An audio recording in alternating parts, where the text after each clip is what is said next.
오늘 양천 인권대화 그리고 NGO 소수성 공론장 이 두 가지가 같이 이야기가 될 건데요. 오늘은 양천 지역에서 그동안 인권의 영역에서 활동을 하고 계셨던 6개의 분야가 오늘 한자리에 모였습니다. 이런 일은 좀 처음 있는 일이긴 한데 청소 노동인권 성평등 그리고 위기여성 그리고 장애 그리고 탈북 이주민 이주 노동자 이렇게 6개의 분야에서 각각 활동했던 서로의 활동을 오늘 처음 좀 공유해보고 그리고 이 활동을 하면서 서로 느꼈던 고민이나 공유했으면 하는 거 그리고 함께 뭔가를 해볼 수 있는 여지도 있지 않을까 이런 이야기들을 오늘 발표와 이야기 나눔을 통해서 한번 찾아가 보았으면 좋겠습니다. 지역과 함께하는 북한 이탈 가정시설 사업을 발표하게 된 신정복지관 유연입니다. 네. 복지관을 많이 들어보셨을 것 같아요. 근데 저희 복지관이 하고 있는 일을 먼저 설명을 드려야 이 사업을 어떻게 기획했는지에 대해서 설명드릴 수 있을 것 같은데요. 신정종합사회복지관의 미션이 있거든요. 저희는 지역 주민 모두가 더 나은 삶을 누리도록 나눔 문화를 확산시키고 공동체의 회복을 돕는 것을 저희의 목표로 하고 있습니다. 저희가 이 사업을 하고 있는데 좀 궁금한 점들이 있었어요. 저희 미션이 지역 주민 모두가 더 나은 삶을 누리도록 하는 건데 우리의 지역 주민은 양천구에 누가 있을까를 좀 알아봤거든요. 근데 양천구에 북한 이탈 주민분들이 서울시의 노원구 다음으로 많이 거주하고 계세요. 그리고 약 1,100여 명의 북한 이탈 주민들이 거주하고 계시는 사실들을 알게 됐어요. 근데 이 북한 이탈 주민분들이 정말 지역에서 잘 살고 있을까? 이런 질문들을 했는데 사실 바로 선뜻 대답하지 못했습니다. 근데 그 이유는 탈북하시는 과정에서 가정이 해체되는 경험들도 많이 있으시고 지역에 오랫동안 탈북하시는 과정에서 우여곡절 끝에 오셨는데 지역사회에서 부정적인 인식으로 차별받으시는 경험들이 있으셔서 선뜻 대답하지 못했어요. 그리고 이제 내가 살아가면서 태어난 나라에서 주민으로 살아가는 것들을 사람들이 얼마나 고민하고 치열하게 생각해 볼까? 근데 그거는 별로 많이 없는 것 같아요. 왜냐하면 너무 당연한 거기 때문에. 근데 당연함이 당연시화되지 않는 것들이 북한 이탈 주민분들한테 있다는 것들을 알게 되면서 우리가 복지관에서 어떠한 것들을 할 수 있을까를 고민하고 기획하게 되면서 북한 이탈 주민 사업들을 진행하게 되었습니다.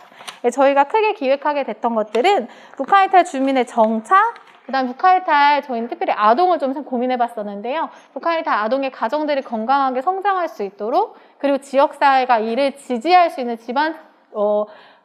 지지 기반이 될 수 있도록 하는 것들이 저희 목적으로 프로그램을 기획하게 되었습니다. 저희는 사업하면서 어떤 것들을 생각했냐면 북한 이탈 주민분들이 지역에서, 마을에서 오고 가면서 마주칠 수 있는 이웃인 남한 주민분들이 북한 이탈 주민을 이해했으면 좋겠다라고 생각했습니다. 그래서 북한 이탈 주민들을 이해할 수 있는 교육들을 진행했고요. 그래서 그분들을 멘토로 양성해서 북한 이탈 주민분과 아동 멘토링, 부모 멘토링을 실시했고요. 가족 멘토링도 진행하게 됐어요. 이거는 부모 멘토링을 진행하다 보니까 특이점이 발생한 거예요. 부모님끼리 친해지니까 자녀들이 친해지더라고요. 자연스럽게 내 친구, 언니네 집에 놀러 갈 때 자녀들도 같이 오고 이런 경우들이 있다 보니까 가족 멘토링이 형성이 되었고 이웃관계를 형성할 수 있는 프로그램으로 진행했습니다. 근데 이게 올해는 조금 바뀌게 되었어요. 멘토링을 하면서 고민했던 것들이 사람과 사람의 관계에서 멘토와 멘티로서 계속 갈 수 있는 걸까? 누가 멘토의 역할을 하고 누군가는 도와줘야 되고 누군가는 계속적으로 도움받는 것이 맞는 걸까라는 고민을 하면서 앞으로는 주민 대 주민의 입장으로 만나실 수 있도록 이웃 모임으로 변경해서 사업을 진행하고 있습니다. 앞에서 말씀드렸다시피 북한 이탈 가정분들 중에서 가족이 해체되는 경험들이 많으세요. 북한에서 넘어오시는 과정도 그다음 제3국을 거쳐서 오는 경우들도 있고 아이들은 남한에서 출생하는 경우들도 있어서 부모님, 아버님이 다 다르시다거나 아이들 중에서 이런 가족이 해체되는 경험들이 있어서 가족 간의 관계들을 좀 형성할 수 있고 그런 것들을 좀 도울 수 있도록 가족의 추억을 형성하는 것들을 좀 도와드렸고요. 심리검사나 치료들이 필요한 가정에서는 지속적으로 지지하는 사업들을 진행했습니다. 네, 저희가 이것만 하면은 우리의 복지관의 역할일까를 고민했을 때 지역사회 복지관으로서 제일 잘할 수 있는 건 지역사회 기반을 만들자였습니다. 그래서 양천구는 정말 북한 이탈 주민들을 많이 돕고 있는 기관이 다양한 역할들을 하고 있는데 기능들이 다 조금씩 여러 기관들이 많이 있더라고요. 그래서 우리가 같이 모여서 효과의 시너지를 내보자라고 해서 구청, 경찰서, 병원, 학교, NGO 단체 등이 같이 모여서 지역주민 협의체를 지금 구축하고 있습니다. 총 한 11곳이 모여서 실무자 한 18명이 같이 모여서 지역 네트워크를 같이 하고 있고요. 실무자들끼리 같이 고민해봤어요. 우리 북한 이탈 주민을 위해서 뭘 하면 좋을까라고 했더니 욕구가 하나 더, 제일 큰 욕구가 그거였어요. 북한 이탈 주민을 내가 이해하고 상담하고 싶습니다. 내가 좀 이해도가 높았으면 좋겠습니다 였어요. 그래서 북한 이탈 주민을 위한 역량 강화 교육들을 실시했습니다. 법률적인 지원, 심리적인 거, 의료 현황, 취업 지원 현황 여러 가지 욕구들을 토대로 교육들을 진행하고 있고요. 요거는 이제 위기 과정들이 발견되었을 때는 협의체에 있는 기관이랑 바로 신속하게 사례회의들을 진행하고 있는 사업들을 하고 있습니다. 그 특이점 중에 하나는 이 협의체에 경찰도 있고 병원도 있고 학교도 있고 여러 기관들이 있는데 그 기관 중에 학교 기관에서 그런 얘기를 하시는 거예요. 북한 이탈 주민이 많은 것처럼 학교도 북한 이탈 학생들이 많이 있습니다. 근데 학교에서 북한 이탈 학생들이 이해할 수 있도록 학교 선생님들만을 위한 모임을 좀 구성해 주셨으면 좋겠습니다라는 욕구를 내비쳐 주셨어요. 그래서 학교들끼리 모였고 대부분 북한 이탈 학생들이 많이 재학 중인 학교들 초등학교, 중학교 이렇게 모여 있고요. 그래서 같이 학교 관계자 워크숍을 실시하고 있고 학교 선생님들이 같이 모여서 얘기를 나눴어요. 우리가 무슨 역할을 할 수 있을까요? 라고 했는데 북한은 외래어를 사실 많이 사용하지 않고 있기 때문에 학교에서 제공되는 가정통신문을 가정에서 이해하시기가 조금 어려우시다라고 하더라고요. 예를 들면 스쿨뱅킹을 가입하세요. 이런 용어들이 다 어렵다고 얘기를 하시는데 북한 이탈 주민, 그다음에 가정을 위해서 도움이 될 수 있는 소스들이 있는데 그거를 다 조금씩 알고 계신 거예요. 그래서 우리가 이거를 하나로 뭉쳐서 그들만을 위한 안내서를 제작해보자. 우리가 제일 잘할 수 있는 것 같습니다. 그리고 아이들한테 도움이 될 수 있을 것 같습니다. 라고 해서 지금 안내서를 제작 중에 있고 제작을 의뢰해서 아마 올해 10월, 11월에는 나와서 교육청에 학교에다 배포할 예정입니다. 네, 이런 사업들을 실시하고 있고요. 학교 관계자 워크숍을 하면서 우리가 북한 이탈 학생들이 많이 있는 학교에 가서 뭘 하면 좋을까라고 했을 때 실제로 우리 그 북한 이탈 주민에 대한 인식에 대해서 캠페인을 진행했었거든요. 그래서 저는 북한 이탈 주민 인식 개선 캠페인에 대해서 어떻게 생각하냐면 북한 이탈 주민을 좋게 바라봐 주세요가 인식 개선 캠페인의 목표가 아니라고 생각합니다. 북한 이탈 주민을 올바르게 아는 거. 이게 인식 개선이라고 생각을 하거든요. 우리 주민을 올바르게 바라보는 거, 그들이 가진 문화를 올바르게 이해하는 거. 그래서 길거리 캠페인을 진행했고요. 학교랑 중학교에 가서 교육과 캠페인을 진행했습니다. 저희가 교육하면서 나눴던 아이들의 얘기들을 같이 공유하고 싶어서 가지고 왔는데요. 네, 이게 저희 초등학교 친구들이 한 활동들이에요. 북한 이탈 주민에 대해서 다양한 문화들이 있고 어떻게 바라봐야 되는지 그런 데 교육하고 마지막에 오행시로 같이 나눴거든요. 너와 나 우리라는 오행시를 지었는데 보시면 너와 나 우리 중에 너와 나는 너는 나와 다를 것이 와하고 할 만큼 많지 않아. 나와 다른 것은 물론 맞지만 우리 공통점이 더 많아. 이 세상에 차별당할 것은 없어. 이거 친구들이 작성한 거예요. 그리고 너와 나와 우리의 겉모습은 다르다고 해서 나와 너가 다른 것이 아니야. 우리가 함께 할 수 없다는 이유는 없어. 이렇게 아이들이 작성했어요. 근데 이 학교가 북한 이탈 학생이 많은 학교예요. 그래서 아이들한테 우리가 다양한 문화들이 있고 근데 아이들을 보면 다름을 인정해요. 그리고 그것들이 나쁘지 않고 우리 공통점도 있어. 우린 똑같은 사람이야. 난 너를 존중해. 이런 것들을 아이들이 활동했고 아이들이랑 하나 더 공유하고 싶었던 것 중에 하나가 아이들이 친구들한테 우리 북한 이탈 학생 친구들이 있으면 우리가 어떤 것들을 할 수 있을까라고 했을 때 친구가 직접 그림이거든요. 나는 손을 잡고 학교 적응을 잘할 수 있도록 해주고 우리 문화도 가르쳐 줄 거예요 라고 한 거예요.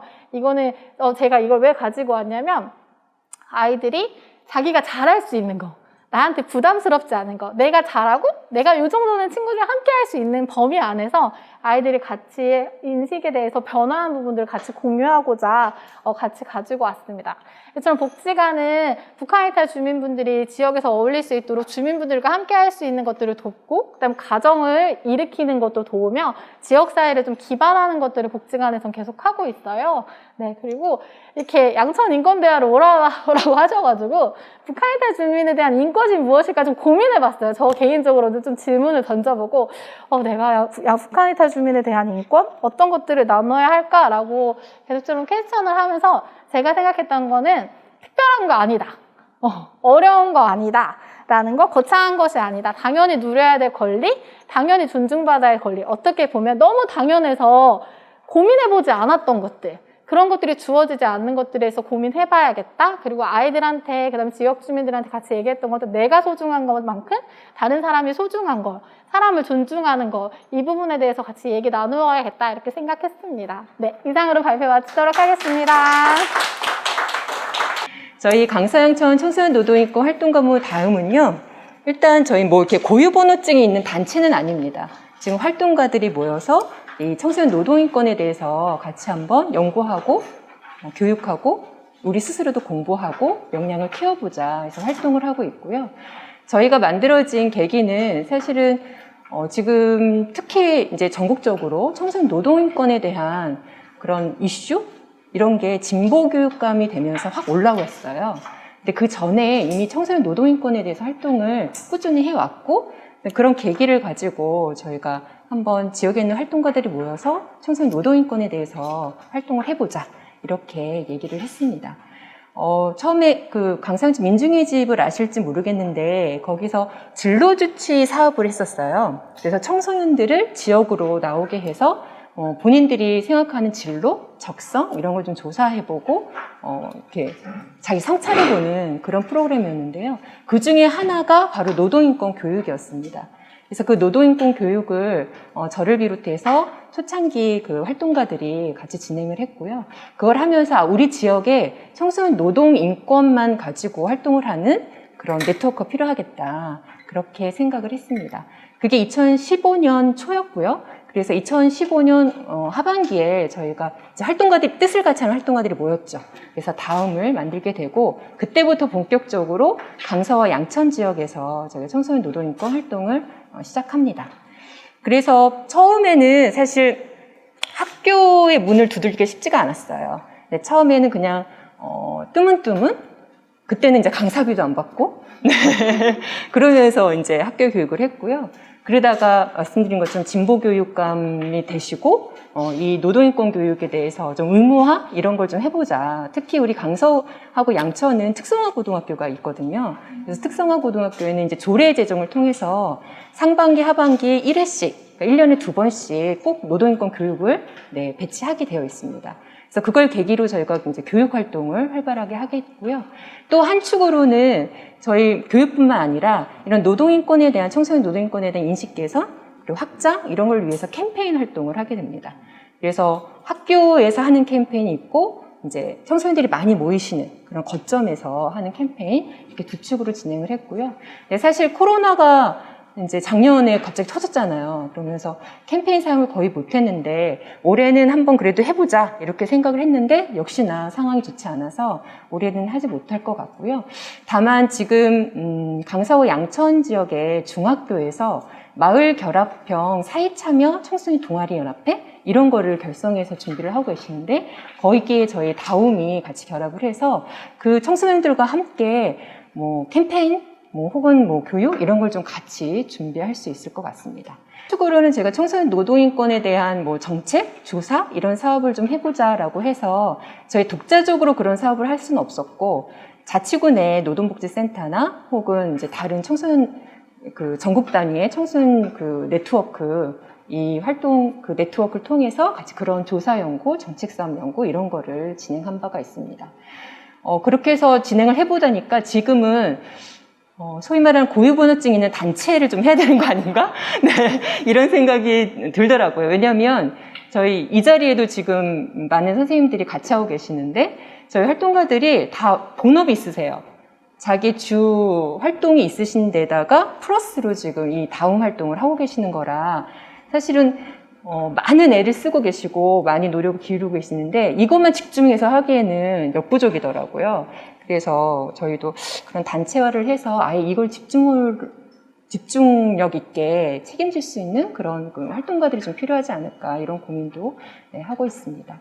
그래서 저희 15년 후반기에 만들어져서 지금까지 활동을 하고 있는데 저희가 사실 강서나 양천 지역에서 특히 시민사회가 되게 탄탄하게 잘 활동을 하고 계세요. 그래서 그런 탄탄한 시민사회와 더불어 저희 다움이 성장하는 것 같고 외향적으로 이렇게 성장하고 있는데 내향적으로는 성장을 하고 있느냐 이런 고민의 지점도 후반부에 있으니까 그것도 같이 한번 나누면 좋을 것 같습니다. 네, 이상입니다.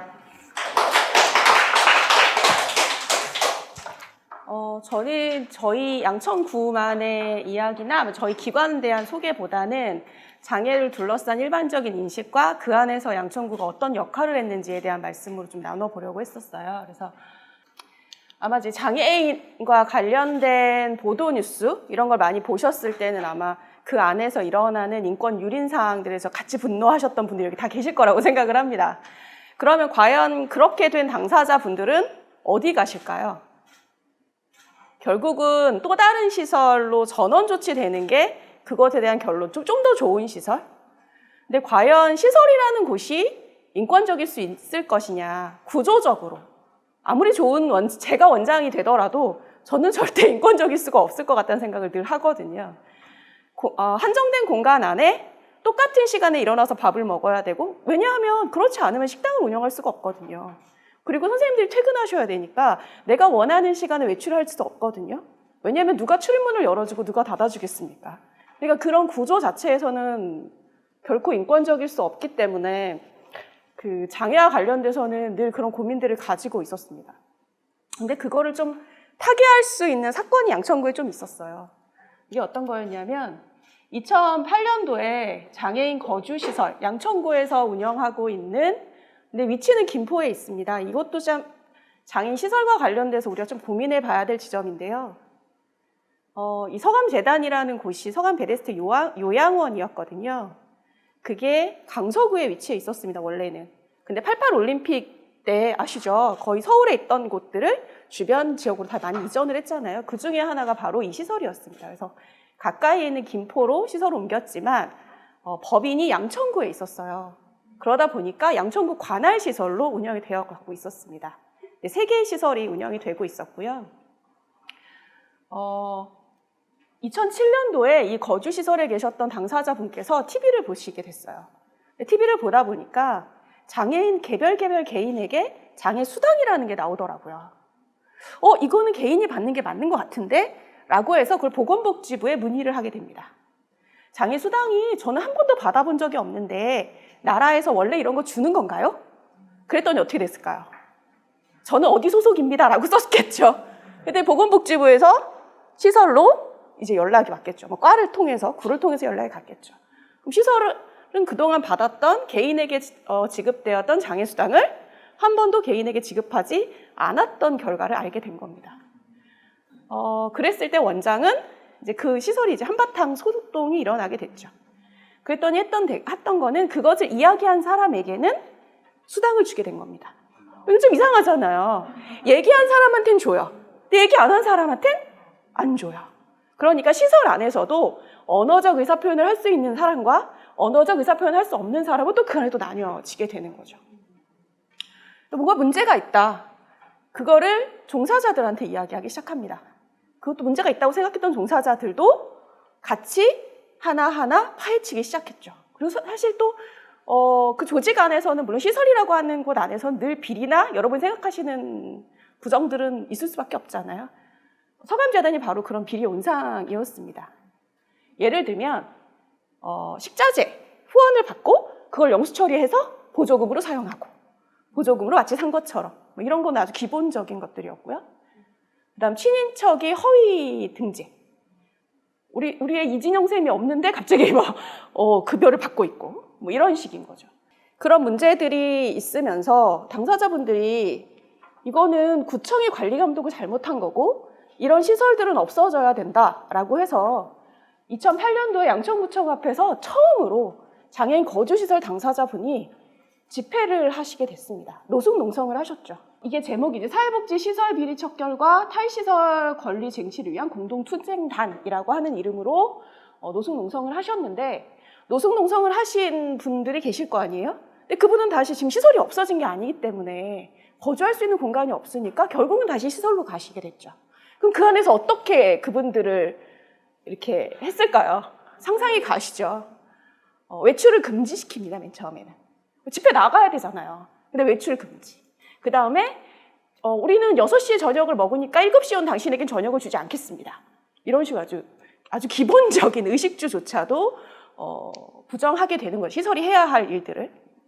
그러면서 더 이상 이 안에서 진행할 수 없다라고 해서 이 시설이 조금 더 나아진다고 해서 내 삶이 온전히 내 삶으로 살 수 있지는 않을 것 같다라고 했던 8분, 거주시설에 계셨던 8분이 마로니에 공원으로 가시게 됩니다.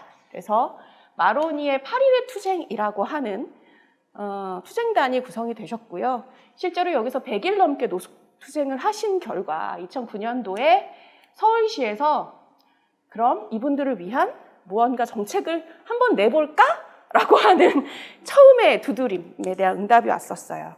그래서 처음으로요, 서울시에서 서울시가 운영한다고 해서 다 서울시에 있는 건 아니에요. 철원에 있는 곳도 있어요. 아까처럼. 김포 서간복지재단처럼 법인은 서울에 있지만 본시설은 88올림픽 같은 그런 상황에 따라서 내려간 곳, 다른 곳도 있고요. 그다음 광주에 있는 시설도 있고요. 그래서 약 3,300명 정도가 장애인 거주시설에 살고 계셨습니다. 그분들 3,300명을 대상으로 장애인 거주시설 입소장애인 전원에게 탈시설 욕구를 조사했어요. 그랬더니 한 몇 % 정도가 나는 시설에서 나오겠습니다 하셨을까요? 100% 다 나가고 싶다고 얘기하셨다. 근데 나가면 지금 2009년도를 상상해 보시면 잘 곳도 없고 갈 이유가 있으실 거잖아요. 내가 거기에 갈 수밖에 없었다. 근데 이제 기본적으로 내가 자의로 입소하신 경우는 10% 미만이셨고요. 거의 가족들이라던가 아니면 유기가 되신 상태에서, 그러니까 원래 가족이 있지만 가족이 없다라는 이제 유기가 되신 경우도 있으셨어요. 근데 50%는 당장 나가고 싶다. 선생님처럼. 당장 나가겠다. 난 70% 정도는 주거와 장애인 활동 지원사가 보장된다면 나가겠다. 그리고 나머지 30%는 사실은 거주시설 안에서 그러니까 언어적인 조사를 한 거잖아요. 욕구조사라는 게. 그래서 언어적인 의사소통이 가능하지 않으신 분들은 사실 욕구조사 안에서는 잘 의견을 담아내지 못했던 시대였습니다. 지금은 그런 것들에 대한 대체 수단들이 있지만 그전은 그렇진 않았었거든요. 그랬을 때 꽤 많은 숫자의 퍼센트가 욕구에 나왔고, 조사를 하면 뭐가 결과가 있어야 되잖아요. 그래서 2010년부터 장애인 거주시설에 있는 당사자의 탈시설 지원을 위한 지원 정책들이 이제 서울시에서 처음으로 만들어지게 됐습니다. 그래서 그게 반반에 또 이루어지는 건 아니니까요. 그 과정을 통해서 2013년도에부터 서울시가 공표하게 되죠. 서울시 거주시설 탈시설화라고 하는 걸 추진하게 됩니다. 시설을 이제 없애겠다라는 게 나왔고요. 이때부터 뭐냐면, 예를 들면 제가 거주시설에서 거주하는 이용인이라고 하면 제가 나오면 그 자리에 누군가가 또 들어오면 이건 아무 의미가 없잖아요. 그래서 입소를 금지하는 게 이 안에 들어가게 됩니다. 그러면 사실 양천구에서 시작했던 문제들이 사실은 전국적으로 장애인의 인권을 보장해주는 계기가 됐고, 그리고 또 하나는 입소를 하지 않아도 되게 만든 게 된 거죠. 할 수 없게 만들었으면 입소를 하지 않도록 하는 구조를 또 만들어야 되는 거죠. 그래서 양천구에서는 지금 현재 2012년부터 장애인 자립생활주택이라는 거를 실제로 지원하고 있습니다. 2012년부터 현재 8분의 장애인 당사자가 자립을 하셨고요. 그리고 현재 올해 제가 어제 전화를 드렸더니 2분이 이제 주거 공간을 마련하시게 돼서 올해 안에 자립을 하실 예정이시라고 합니다. 그리고 또 지금 준비하고 계신 분들이 이제 2분 퇴소하시면 5분 남으시겠죠. 퇴거하시면. 그러면 또 다른 분이 또 오셔서 장애인 거주시설에 계셨던 분이 또다시 또 준비하는 시간들을 좀 가지게 될 겁니다. 아까 북한 이탈 주민과 마찬가지예요. 사실은 뭔가 분리됐던 공간에 계셨던 곳이잖아요. 그러니까 장애인 거주시설에 계셨던 분들도 지역사회에 살기 위한 준비하는 과정들이 좀 많이 필요합니다. 그래서 이 과정에 대한 정책들이 좀 많이 있었으면 좋겠고, 어쨌든 이런 거를 하기 위한 단초가 양천구였다라는 말씀을 좀 드리고 싶고요. 지금 여기 계신 분들은 지금 장애인 거주시설에서 살고 계셨다가 지금 자립을 준비하고 계시는 모습들이죠. 두 번째는 이건 2015년호의 기사였어요. 어떤 거였냐면 내병변 아동을 출산한 어머님이 3개월 된 아이를 양천공원 장애인 화장실에서 물에 빠져 사망케 하는 일이 있었습니다. 실제로 사망한 줄 알고 양천경찰서에 가서 자기가 자수를 했지만 사실 사망하진 않았어요. 이 기사를 보면서 물론 비장한 엄마고 잘못된 엄마죠. 근데 왜 그 선택을 했어야만 했을까는 아마 장애 자녀를 둔 가족들에게 물어보면 한 번도 이런 생각을 난 태어나서 한 번도 해본 적이 없어 라고 하는 분은 그렇게 많진 않으실 수 있어요. 그렇게 만든 사회가 사실은 좀 문제였던 거죠. 그래서 사실 지금 양천구를 포함한 이 사회가 장애를 이유로 위험에 내몰리게 하고 있는 사회라고 하는 단면이었던 생각이 좀 들고요.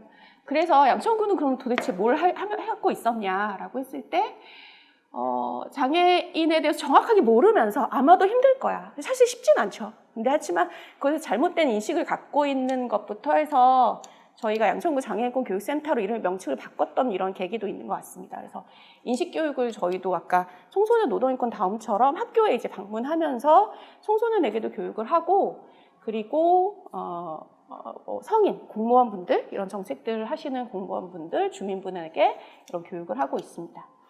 그리고 환경에 대한 부분도 많이 하고 있어요. 그러니까 편의시설이라고만 이야기하는데 그러면 특정한 누구에게 편한 것 같아요. 장애인 편의시설 이러면 장애인에게 편리한 시설 같이 느껴지기 때문에 그러면 우린 언제까지 그들을 위해서 무언가를 해야만 하나? 라는 오해를 하실 수가 있는데 사실은 장애인이 편한 공간이 뭐 꼭 비장애인이 편하다 말씀을 드릴 수는 없지만 장애인이 편한 공간이 대부분의 많은 사람들이 편안하게 이용할 수 있는 공간이더라라는 결론을 좀 갖게 됐던 것 같아요. 그러면 이런 환경들을 장애를 갖고 있던 우리나라 문화에 대해서 정확하게 이게 지금 이해하고 있지 못하던 나이가 어리던 상관없이 사실은 모두가 다 이용할 수 있는 시설이 무엇일까라는 거 했을 때 유니버설 디자인이라고 하는 환경적 측면을 지금 같이 양천 마을과 또 같이 함께 하고 있고요. 그럼 제일 중요한 건 이건 것 같아요. 당사자가 당사자의 권리를 잘 알고 있는 거. 이게 사실 더 중요하잖아요. 그래서 저희는 그 앞서 하신 자립생활 이런 구체적인 정책도 있지만 장애인 당사자가 당사자의 권리를 이해할 수 있는 교육들을 꾸준히 하고 있습니다. 그리고 또 다른 거는 저희가 지금 하고 있는데 연극을 통해서 지금 하고 있어요. 특히 발달장애인이 전하는 우리들의 권리 이야기라고 하는 본인의 권리를 연극을 통해서 좀 전할 수 있게 하는 걸 지금 연습하고 있는 그 모습의 공연 모습이었습니다. 그래서 저희가 11월에 연극을 온라인으로 올릴 예정이거든요. 꼭 함께 해주셨으면 좋겠습니다. 사실 지금 올해 아마 발달장애인 평생교육센터도 있고요. 올해 처음 개소한 게 아까 이 앞서서는 가족에 대한 지원이 거의 없었기 때문에 잘 모르시기도 했고 그래서 이런 일이 있었던 것 같아요. 그래서 올해는 양천구의 장애인 가족지원센터도 개소하게 되었습니다. 혹시 관심 있으신 분들은 또 말씀 주시면 알려드릴게요. 네, 이상입니다. 성평등한 마을을 위한 이게 딱 여성만 해당하는 건 아니고 성평등한 마을을 위해서는 어떤 게 필요할까 그런 활동했던 거를 좀 정리를 해 봤습니다. 2017년에 어떤 일이 있었냐면 2017년에 제가 그 플랫폼 사업이라고 서울시가 시민사회를 지원하는 뭐 그런 거 처음에 하자마자 바로 이걸 했어요. 왜냐면 그동안에 활동한 게 있었어가지고 양천구가 여성 친화 도시를 선언을 했습니다. 그래서 여성 친화 도시를 선언했을 때 그러면 진정한 여성 친화 도시의 양천구는 어떤 걸 해야 될까? 그래서 여성 친화 도시 양천구를 위한 정책 제안 토론회를 저희가 이제 한번 열어봤어요.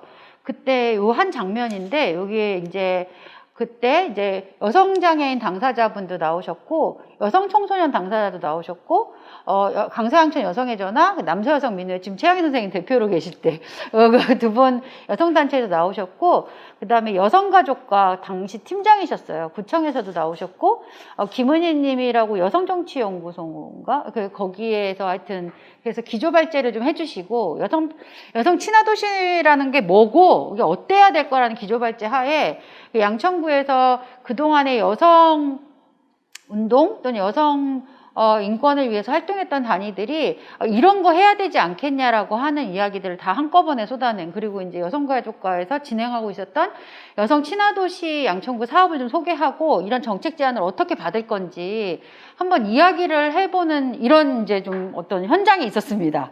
그래서 그래서 기조발제가 이런 내용이었어요. 성평등한 마을을 위해서 자치구에서 지금 너도 나도 하고 있는 여성 친화도시 사업의 방향은 어때야 하는 건가에 대한 이야기를 했었어요. 여기에 주요한 내용은 이랬습니다. 이렇게 여성 친화도시가 그때 발제문에서 건져 올린 토론문에서 이런 단어가 있어요. 여성 친화도시가 아니라 여성가족 친화도시 같은 사업을 다 하고 있다. 그러니까 이 여성이라는 사람 존재 자체가 아니라 가족의 성역할로 규정된 여성, 그 친화도시 사업을 일색을 하고 있다라는 이제 지적을 하는 기조발제가 있었고요. 구청의 여성가족과에서는 그때 여성 친화도시 사업을 여성가족과에서만 한 게 아니라 모든 구에서 팀에서 과에서 하고 있었던 것을 여성 친화도시 사업으로 묶어서 98개 사업을 여성 친화도시 사업이라고 이렇게 설명을 해주셨어요. 그러다 보니까 이게 묶일 수만 있으면 다 묶어가지고 예를 들어서 공원에 목공방 교실이 여성 친화도시인 거예요. 그래서 왜 이게 여성 친화도시 사업인 것인가라고 했을 때는 이제 이런 거죠. 그러니까 공원의 목공교실에 만약에 주말에 아빠가 애들을 데리고 그 목공교실을 이용하면 할수록 엄마가 행복해진다. 그래서 이제 근데 실제로 이런 게 이게 우리 사회 맥락에서는 이런 상상을 할 수 있고 이게 사업으로 만들어지고 설득력을 가질 수 있는 우리 사회 어떤 기반과 문화가 있는 거죠. 그래서 이 98개 여성 친화도시 사업이 98개라고만 언뜻 딱 들으면 정말 양천구는 여성이 정말 행복해지겠다라고 생각을 하지만 사업을 하나하나 뜯어보면은 실제로 여성을 주체로 여성의 인권을 증진하는 사업보다는 아까도 말씀드렸지만 가족 내 성역할 여성을 설정하고 그 여성이 이렇게 하면 행복해질 거야 라는 사업이 굉장히 많이 여성 친화도시 전부 다 그랬다는 건 아니고 뭐 그런 시기였던 것 같습니다. 이제 그런 것을 이제 이렇게 설명하시지 않고 이게 뭐 이렇게 진행되게 해주셨고 시민사회 단체들이 그동안 양천 지역의 여성인권 향상을 위해서 해왔던 활동을 바탕으로 여성 친화도시에서는 이런 사업을 좀 진행하면 좋겠다라는 정책 제안을 해주셨는데 남자여성민의회 같은 경우는 그 당시 성폭력 피해자 지원을 해서 이렇게 남부법원이 마침 또 양천구에 있고 거기에 성폭력 피해자 당사자로 이렇게 법정에 쓸 때 얼마나 제가 약간 되게 긴장되는 순간이잖아요. 이제 그 방청연대 같은 한 사람이었나요? 맞나요? 양희쌤? 네, 그 사업에 관해서 이야기를 해주시면서 특히나 또 남부법원이 양천구에 있기 때문에 거기 성폭력 피해자들, 여성 당사자 지원을 어떻게 할 건지 구청에 제안을 했었고 여성의 전화 같은 경우에는 여성 노동자, 양천구에 많은 여성 노동자들이 있다. 이 여성 노동자들의 환경 개선을 위한 정책 제안을 했는데 예를 들어 공공기관에서조차 구청 같은 공공기관에서조차 여성 노동자를 위한 휴게 공간 마련 같은 이야기들을 제안을 해주셨고 사단법인 장애와 사회에서는 아까 장애 당사자분도 계셨었는데 여성 당사자분이 실제로 병원을 가려고 그러면 굉장히 어렵다. 그러니까 기존의 산부인과 여성 관련 병원들도 이게 비장애 여성에게만 몸에 맞춰진 어떤 병원 시설들이 되어 있기 때문에 장애 여성도 이렇게 병원을 가서 적절한 진료를 받을 수 있는 권리 보장돼야 된다 이런 얘기를 예를 들어서 해주셨습니다. 그리고 청소년 인권행동 아수나로 분이었는데 마침 그 즈음에 양천구 이게 아수나로 양천지부가 있긴 있었는데 양천지부 사업은 아니었는데 양천구에서 그때 여성 청소년들이 모여서 내 삶을 직접 바꿀 수 있는 성교육이란 어떤 것인가 집담회가 있었어요. 그 내용을 말씀해 주셨습니다. 그래서 여성 청소년이 자기 몸을 잘 이해하고 자기 몸의 주체가 되는 교육을 학교에서 받았으면 좋겠다 뭐 이런 얘기를 해주셨습니다. 아까도 말씀드렸듯이 사실은 양천구의 여성 친화도시라고 하는 98개 사업과 그동안의 시민사회 단체들이 시민사회 힘으로 이렇게 약간 여성인권에 관해서 여성인권 증진하기 위해 노력했던 부분들하고는 약간 살짝 동떨어져 있는 이 사업의 괴리를 약간 느끼면서 이런 걸 정책 사업에서 많이 받아주길 바란다라고 했고 실제로 그 당시 팀장님 같은 경우는 이제 행정의 한계도 이야기하시면서 그렇지만 이런 자리 되게 유의미하다. 공무원들 이런 얘기 들어서 이게 정책에 반영될 수 있으면 좋겠다라는 이야기를 하는 그런 자리였습니다. 네. 그래서 저는 약간 오늘 이 자리에서 어떤 이야기를 해봤으면 좋겠는 여성인권이라고 말하지 않고 굳이 성평등한 마을을 위한 어떤 조건들이 뭘까라고 했을 때 과연 이 성평등의 가치는 누구에게 어떻게 항상 여성 당사자가 말을 하고 사회가 받아들이는 방식이어야 될까? 그리고 이게 성평등을 위한 공공정책은 어떠한 과정을 통해서 만들어질까? 아까 같이 이렇게 토론회가 열리고 이게 자주 그런 이야기장이 펼치고 그게 정책으로 반영되는 게 좋을 것 같긴 한데 어떻게 하면 좋을까 이런 얘기들을 좀 나눠보고 싶었습니다. 네, 조금 뜬금없을 수 있는데 왜 양천구 이야기를 하는데 왜 갑자기 제주도가 나오는가.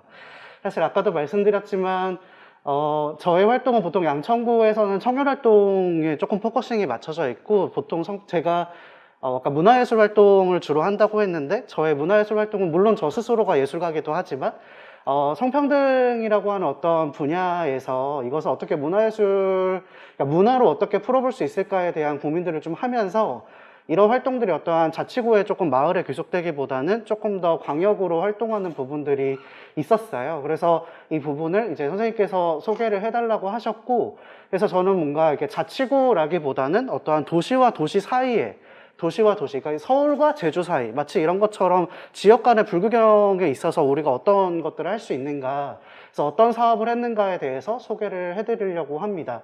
사실은 이게 제주청년회관이라고 하는 사업인데, 이게 지금 한 이제 3년 차를 앞두고 있고, 2019년부터 저희가 준비해서 진행을 하고 있어요. 그래서 사실 이 앞에 약간 이렇게 뭐라 그래야 돼, 부제 같은 게 붙는데 이게 연결의 가능성이라고 합니다. 그래서 연결의 가능성 제주청년회관이라고 저희가 이렇게 부르는데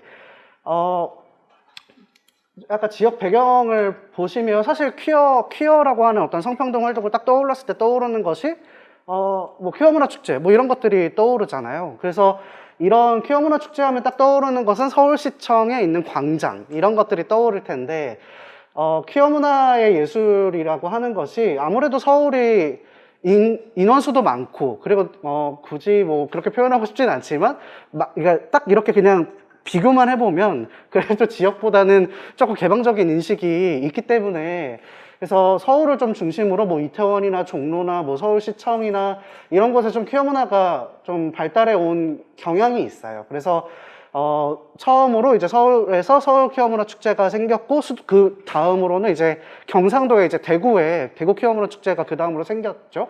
그리고 나서 이제 조금 그 다음으로는 사실 그 뒤에 어떠한 지역에서의 어떤 퀴어 문화에 대한 활동들이 그닥 많지는 않았어요. 그래서 뭐 인천이나 뭐 이제 올해 이제 춘천에서 처음으로 강원도에서 퀴어 문화 축제가 또 열리는데 그러니까 이런 식으로 좀 퀴어라고 하는 딱 이런 안 그래도 어떠한 소수 집단이라고 해야 될까요?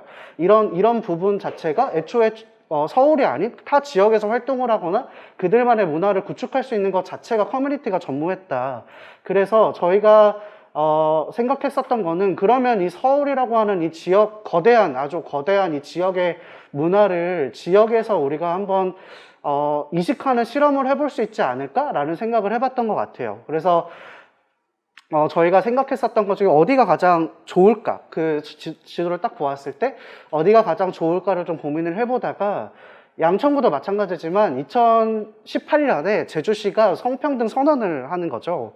그랬을 때 성평등 선언을 했는데 이제 우리가 아는 그런 정말 포괄적인 성평등이 아니라 양성평등에 입각한 성평등이에요. 그래서 이렇게 성평등이라고 선언한 이 도시에서 과연 우리 퀴어 뭐라고 해야 될까요? 퀴어 당사자들 아니면 그들과 함께하는 그 모든 사람들이 우리가 어떠한 커뮤니티를 형성할 수 있을까? 이런 생각을 갖고 2019년부터 2020년을 좀 준비를 해보고 2020년부터 제주 퀴어 문화 축제랑 함께 저희가 이제 그 사업을 꾸려서 진행을 했습니다.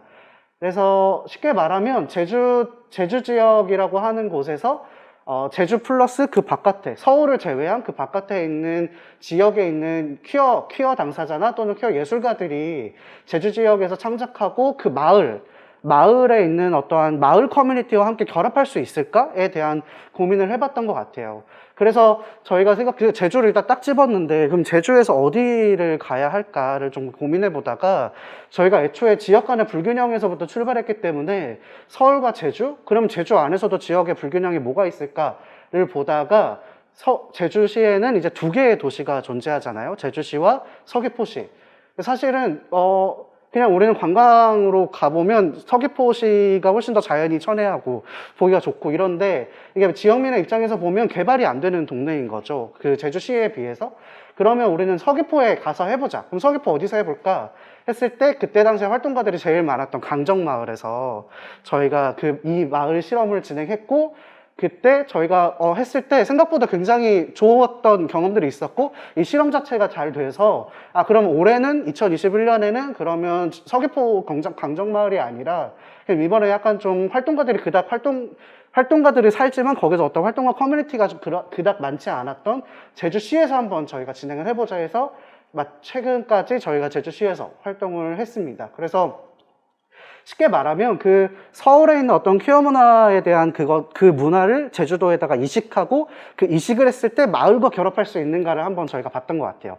다만 그냥 되게 넓은 범위에서 저희가 그냥 퀴어라고 하는 어떤 그냥 단어를 그냥 갖다 붙일 수는 없어서 일단 문화적으로 접근해보자. 그럼 퀴어 예술가 또는 청년 퀴어 예술가 아니면 청년 예술가 이런 뭔가 조금 예술을 매개로 한번 저희가 진행을 해보자 라는 생각을 했었던 것 같고요. 그래서 좀 아래 글을 읽어보면 제주라는 공간에서 접하기 힘든 퀴어 문화 예술 프로그램들을 통해서 퀴어 문화 예술의 찬동을 도모하고 지역에서 살아가는 퀴어들의 힘을 얻을 수 있는 시간을 만들고자 했던 사업입니다. 그래서 저희가 근데 여기서 잠깐 오류 같은 게 있었어요. 저희가 하면서 정말 아직까지도 계속 고민 중인 게 있었는데 그게 뭐냐면 여기 딱 써있는 이 말들을 보면 굉장히 모호하잖아요. 이게 무슨 말이냐면 여기서 정의하고 있는 이 대상자가 마을을 제외하고 매개자들을 딱 보면 청년 퀴어 예술가거든요. 이 대한민국에서 이 세 개의 단어를 어떻게 정의할 수 있는가에 대한 도대체 청년 퀴어 예술가는 누구인가인 거죠. 그러니까 이게 그러면 퀴어 예술가라고 하면 내가 퀴어라고 밝힌 사람이 퀴어 예술가인가? 아니면 퀴어라고 하는 주제를 가지고 예술 활동을 하는 게 퀴어 예술가인가? 아니면 그냥 그들과 함께하는 예술가들이 퀴어 예술가인가? 이런 함정에 빠지게 되는 거예요. 그래서 저희가 정의했었던 것은 그냥 이거를 계속 1년 동안 진짜 고민하다가 그냥 다 저희가 결정한 거는 그냥 내가 스스로 퀴어 예술가라고 하면 퀴어 예술가다라고 되게 약간 비겁하지만 저희가 그렇게 정의를 했어요. 그래서 그냥 내가 누구든 당사자든 아니든 함께하는 사람이든 마을 주민이건 이런 식으로 내가 퀴어 예술가다라고 생각을 하면 그 사람이 퀴어 예술가다라는 식으로 했었던 것 같고요. 그래서 강정마을이라고 하는 그 마을에다가 그들 활동가들이랑 함께 성평등 실험 같은 것들을 진행했던 것 같아요. 예를 들어서 매일 12시에 같이 항상 진행하는 그 행진이 있거든요. 그걸 같이 한다던가 아니면 그 마을 주민들과 함께 도대체 마을 주민들 안에서도 거기는 또 활동가들이 많았던 마을이기 때문에 그 안에서 퀴어라고 하는 분야에 대해서 관심이 많거나 그 부분에서 또 활동하는 활동가들 또는 예술가들 아니면 제주시에 있는 퀴어 예술가들과 함께 도대체 우리는 어떻게 살고 어떻게 커뮤니티를 형성할 수 있을까에 대한 이야기를 한다던가 그리고 그 강정마을이라고 하는 그 마을에다가 모든 각각의 집은 아니겠지만 거기에 나름의 거점 공간들이 존재하거든요. 그 공간을 어떻게 성중립 화장실을 도입할 수 있고 그게 적용할 수 있는가 이런 이야기들을 했던 것 같아요. 그래서 그러면서 또 한편으로는 저희는 조금 환경적인 것도 접근을 했었는데 저 끝에 보이는 게 저 바로 뒤에가 해군기지잖아요. 저희가 제주시도 마찬가지지만 서귀포도 그렇고 제주라고 하면 딱 떠오르는 게 천혜의 자연 막 이런 게 떠오르는데 사실은 그 이면에 그 자연 환경들이 관광이라는 이름으로 또는 군사라고 하는 이름으로 얼만큼 훼손되고 있는가에 대한 그러니까 관광 지역이잖아요. 제주라고 하는 관광 지역이니까 사람들이 그 관광 투어 코스를 따라서 사람들이 관광을 하는데 그러면 그 이면에 있는 자연환경 훼손된 자연환경들 또는 훼손된 어떠한 가치 문화들을 어떻게 바라볼 수 있는가에 대한 투어 코스를 아예 만든 거죠. 그래서 저희가 보통 환경하면 그린 이런 식으로 표현하니까 저희는 다크 그린 투어라 그래서 그런 어두운 환경을 저희가 관광 상품으로 만들어서 그 퀴어 예술가들 또는 그 마을 주민들이랑 함께 만들었었던 것 같아요. 그래서 그런 걸 저희가 진행을 했었고요. 그러면서 뭐라고 해야 될까요? 이런 활동들이 사실은 그런 고민이 항상 존재하는 것 같아요. 이게 결국은 어떤 매개라든지 당사자들 아니면 어쨌든 자기가 퀴어 예술가들이라고 했던 그런 사람들이 함께 하는데 이게 마을 주민들이라고 하는 거는 자기들만의 커뮤니티가 존재하는 거잖아요. 그리고 사실 제주 지역이라고 하는 거는 특히나 더욱더 갱단 문화라 그래서 그 자기들만의 커뮤니티를 유지하려고 하는 그런 문화가 존재하거든요. 그래서 저희가 고민은 특히 저희는 서울에서 온 사람들이고 물론 같이 제주 지역에서 활동하는 활동가들도 있었지만 그들도 대부분 이주민이거든요. 그랬을 때 이 마을 주민들이랑 어떻게 우리가 만나야 할까에 대한 고민이 정말 컸어요. 그러니까 보통 그냥 뭐, 그러니까 육지라고 표현하면 육지에서 보통 뭐 마을 활동 사업 막 이런 거 하면 마을에 있는 주민들 모셔다가 막 같이 축제하고 막 이런 걸 하는데 제주 지역은 그럴 수가 없는 거예요. 그러니까 이주자들이 여기 와가지고 또는 육지 것들이라고 하는 사람들이 와가지고 자신의 마을에서 무언가를 하는 것 자체가 이미 거기서부터 4.3 사건부터 해가지고 여러 가지에 대한 반감들이 존재하니까 우리는 어떻게 해야 될까? 고민을 했고 저희는 어떻게 했냐면 그러면 건들지 말자. 그러니까 아예 다가가지 말자. 그러면 그 마을 주민들에게 다가가지 말고 우리는 우리의 활동들을 하다가 마을 주민들이 다가오면 그때서야 만나면 되지 않을까라고 해서 초반에는 정말 저희끼리만 활동을 했어요. 근데 저희끼리 막 사람들이 뭉쳐 다니고 막 돌아다니고 막 퍼포밍하고 이러니까 이제 한 분씩 저건 뭐지 하면서 이제 다가오시는 거죠. 그러면서 저희가 이런 뭐 잡담회라든지 저런 포럼이라든지 뭐 영상제 같은 건 정말 와인 마시면서 마을 주민들이랑 같이 이야기하는 그런 것들을 했었는데 그러니까 그러다 보니까 점점 조금씩 그분들의 인식 자체도 저희가 어떤 낯선 사람들이나 어떤 낯선 것들을 주장하는 게 아니라 그냥 한편에는 같이 그냥 우리 공간에 오면 그분들도 성전입 화장실을 사용하는 거고 그냥 오면 거기는 드래그를 한 사람이 존재하는 거고 이런 식의 그냥 익숙해지는 어떤 문화들을 만들어 갔던 것 같아요. 이거는 작년에 서귀포도 그렇고 올해 제주시도 그렇고 그래서 이런 활동들을 저희가 진행을 했고요. 그래서 저희가 이거를 하면서 조금 고민했었던 것은 이런 것들이었던 것 같아요. 그 가장 위에 거보다 제가 그 설명을 다 안 들었나? 이게 아까 이렇게 뒤로 갔다가 앞으로 가려고 했었는데 그래서 왜 제주 청년회관이냐 왜 제주 청년회관이라고 저희가 붙였냐면 이 지라고 하는 사실은 제라고 불러야 되는데 지라고 하는 아니죠 지라고 부르고 저희는 제라고 입고 있는데 네 저 뭐야 헷갈리네요. 제라고 할게요. 저 편하게. 그래서 제라고 하는 저게 이제 보통 뭐 퀴어하면 댐이라는 말도 많이 쓰는데 제가 성중립 대명사예요. 그러니까 he가 있거나 she가 있는데 그거를 망라하고 쓰는 그러니까 익숙하진 않지만 제라고 하는 저런 표현이 있고 그래서 저희는 저런 성평등과 그리고 제주의 주자가 마을 주자거든요. 고을 주자. 그래서 성평등과 마을이 만나는 어떤 회관을 한번 만들어 보자라고 하는 사업으로 저희가 진행을 했습니다.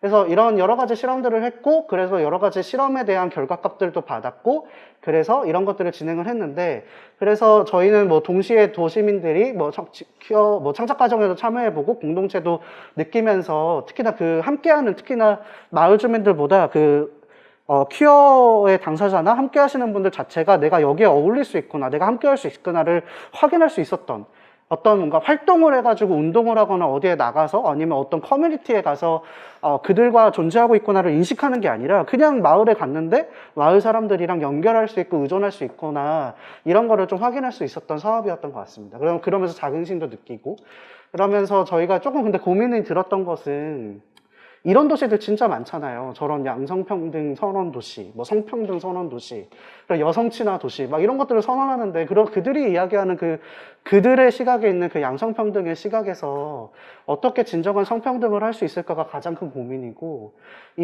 근데 뭐 그런 얘기를 하잖아요. 이런 것들은 사회적 합의가 필요하다. 뭐 이런 이야기 말도 안 되는 얘기를 하는데 이 사회적 합의라고 하는 것들이 과연 중요한가? 이게 약간 그 진영쌤이 이야기해 주셨던 그 제도에 대한 이야기도 마찬가지인데 이게 사회적 합의가 이루어지지 않았다 그래서 이들은 이건 여기에서 담고 있는 모든 주제에 다 해당되는 건데 이들은 결국은 생존에 대한 이야기를 하는 거거든요. 이 생존에 대한 이야기를 사회적 합의를 굳이 받아야 하는가? 이런 생각이 좀 드는 거죠. 그랬을 때 우리는 어떻게 이 양천구도 그렇고 어떻게 성평등 도시나 마을을 만들 수 있을까? 이런 생각이 들었고 또 도시마다 또 지역 간의 어떠한 불균형들이 있어요. 특히 뭐 인권이나 성평등 관련해서 이런 것들을 좀 어떻게 좀 탈피하거나 좀 균형을 맞출 수 있을까? 이런 사업이 뭐가 있을까? 좀 이런 고민들을 했던 것 같습니다. 그래서 네, 이런 사업을 진행을 했고요. 그래서 저의 발표는 여기까지 하도록 하겠습니다. 감사합니다. 저는 양천 외국인 노동자 센터에서 온 강모라고 합니다. 저는 사실 뭐 그렇게 인권적인 사람은 아니고요. 네, 인권에 대해서 얘기하는 건 좀 좋아합니다. 또 공부하는 것도 좀 나름 인권적이지 않기 때문에 어디 가서 인권 이렇게 얘기한다고 하면은 좀 찾아서 가는 편이고요.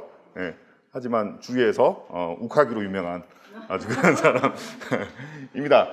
네, 그래서 일단 저는 그 이주민 특히 그 외국인 노동자에 대해서 준비를 해왔는데요. 저는 양천 외국인 노동자 센터라는 곳에서 왔는데 양천 외국인 노동자 센터는 일단 양천구는 사실 다들 이주민이 별로 없다고 생각들 많이 하시잖아요.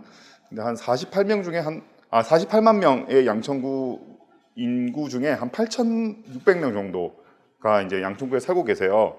근데 그것보다 더 중요한 거는 양천구에는 그 이제 이름이 바뀌었죠. 외국인청으로 이름이 바뀌었는데 출입국 관리 사무소가 있는 그런 곳입니다.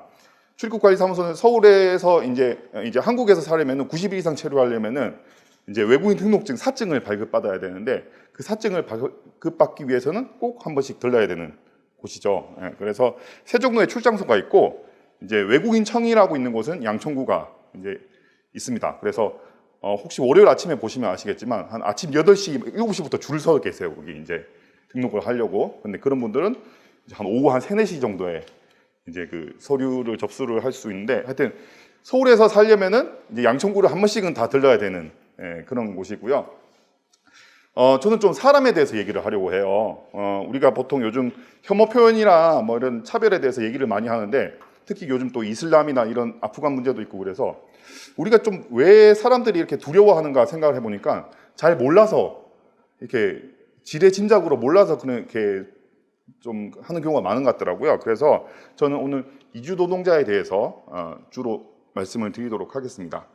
그래서 이 되게 유명한 말이거든요. 노동력을 원했지만 사람이 왔다. 그래서 저는 사람에 대해서 말씀을 드리겠습니다. 처음 이제 양천 외국인 노동자센터 2009년에 생겼는데 난리가 났었어요. 왜 이상한 사람들이 이제 자꾸 왔다 갔다 하잖아요. 여기에 왔다 갔다 해가지고 지역 주민분들이 사실 조금 싫어하셨어요. 근데 이분들이 뭐 이게 이제 상가도 이용하고 이러니까 자연스럽게 마음이 열리는 것 같더라고요. 이 동네에 사시는 분들께서. 근데 이주 노동자의 삶을 들여다보면은 좀 그렇게 순탄하지가 않아요. 이분들의 삶이. 이거 제가 좀 재미있게 모집 공고로 만들어 봤는데 제가 상담을 하다가 받은 케이스거든요. 여러분 그 혹시 깻잎 우리 고기 먹을 때 항상 먹잖아요. 깻잎 농장에서 일하시는 분 얘기예요. 근데 제가 술만 먹으면 이제 하는 얘기가 이제 깻잎 뭐 이런 거 딸기, 상추 이런 것들 있잖아요.